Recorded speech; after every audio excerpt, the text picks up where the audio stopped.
जेका स्ट्रगल जिदोजहद हूंदी आहे उनमें जुरत ऐं इरादा पुख्ता हुजनि।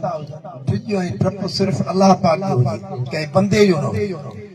हे जेके गवर्नमेंट में वेठा आहिनि इहे बि इंसान आहिनि, पर टिजो उन मालिक जो हे हेतिरा लखे मुलाज़िमनि जूं दुआऊं हे तव्हां सभु न्याणियूं सॼी सिंध जूं न्याणियुनि जूं दुआऊं गॾु ऐं अलाह ऐं रसूल पाक महिरबानी मिलंदी आहे। उन खां पोइ लखे सिंध जा मर्द ऐं औरतूं मुलाज़िम जिन दुआऊं कयूं, जिन साथ ॾिनो ऐं हेॾी वॾी गवर्नमेंट सां जंग विढ़ण का आसान त कोन्हे।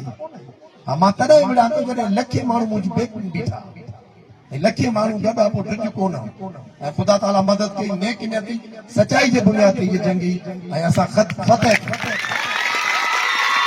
ऐं तारीख़ में कॾहिं ईअं न थियो आहे त 100% तव्हांजा मसइला का बि गवर्नमेंट हल करे 100%। 4 इशू आहे, 4 ई हल थिया, ईअं न त कॉम्प्रोमाइज़ को हिकिड़ो रहियो। तव्हां ॾिठो त खोड़ नेगेटिव माण्हुनि बि मूं ते आङुरियूं खयूं, जंहिंजी जेतिरी मेंटलिटी जेतिरी सोच आई उहे मां सम्झां पियो त इहे कंहिंजी वंगार था वहनि, इहे मूंखे डिस्टर्ब करणु पिया चाहिनि, मूंखे मायूस करणु पिया चाहिनि। जे मां मायूस थियां, बेजा तनक़ीद विकामी वियो, हीअं थी वियो, हीअं थी वियो, पोइते हटी वियो। हाणे जे वाक़ई मां मायूस थी हटां पियो त लखे माण्हुनि जो फ्यूचर ख़तम पियो थिए ऐं मां टिनिस कोन उन्हनि माण्हुनि खे जवाब न ॾिनोसीं।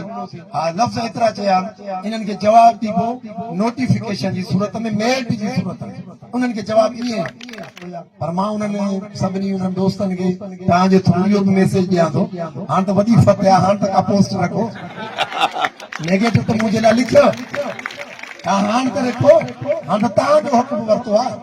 मां अॼु बि हिते लफ़्ज़ रिपीट थो कयां, मुंहिंजी अम्मा, मुंहिंजो बाबा, मुंहिंजो फादर ही दुनिया छॾे विया, मां मुंहिंजी ज़िंदा ऐं मूं सां गॾु सभु न्याणियूं, तव्हां मुंहिंजूं भेनरूं ऐं तव्हांजी मैडम ऐं उनजी बि मूंखे वॾी सपोर्ट ऐं ठीकु आहे। मां इन्हनि दुआउनि ते मां चवां थो सिंध जी कंहिं बि मां अञा इहो पुट ई कोन ॼणियो आहे जेको मूंखे ख़रीद करे।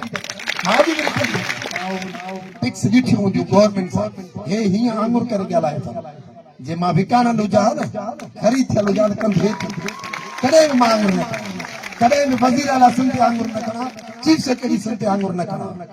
हा, जेकॾहिं विकानल हुजां पर कंदु मथे करे ॻाल्हायां पियो त लखे माण्हू गॾु मां सच जी जंग विड़ी आहे ऐं अलाह जी मदद कई, असां फतह करे आयासीं इंशाअल्लाह ताला। मामला सब कैबिनेट में वेंदा, कैबिनेट नोटिफाई कई, कमेटी जो केस खटी वियासीं ऐं कैबिनेट में बि मां सुठियूं में थो रखां छो त सिंध हुकूमत असांजी ताक़त ॾिसी छॾी आहे, का वेसागाती सिंध हुकूमत न कंदी। मां उन्हनि सुठियूं में थो रखां।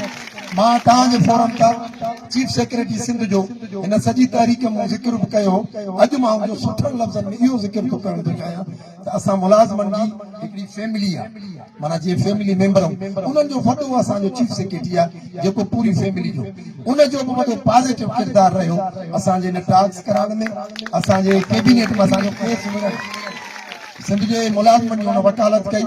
अॼु बि उमेद रखां थो त कैबिनेट में बि असांजा इहे मामला वरी सुलझी वेंदा ऐं नोटिफिकेशन निकिरंदा।